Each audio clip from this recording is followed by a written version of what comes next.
今天我们用白萝卜和西红柿分享一个养生汤，味道鲜美，非常好喝。萝卜先削去外皮，切成薄片，切片之后改刀切成细丝。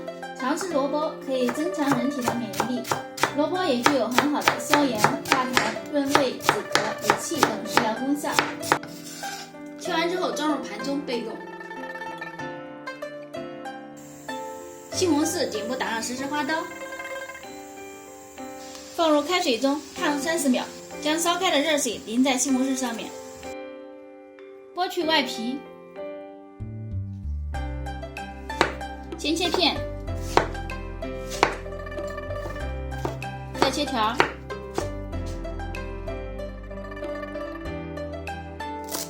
再准备一把香菜切段，装入碗中备用。碗中打入2颗鸡蛋，搅散之后放一边备用。热锅倒油，油热之后放入切好的西红柿丁，再加入1勺盐，盐可以使西红柿更快的出汁。炒出汁以后加入萝卜丝，翻炒1分钟，加入适量的清水，盖上盖子，开大火烧开。这个时间准备一把紫菜，给它清洗干净。取开之后放入洗干净的紫菜，煮上1分钟，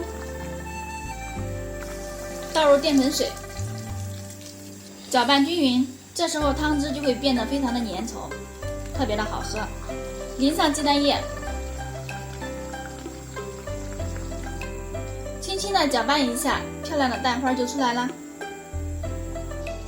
加入1勺盐，少许的胡椒粉调味，再淋上一点香油，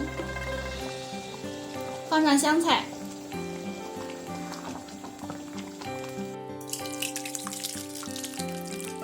一道营养丰富的开胃汤就做好啦。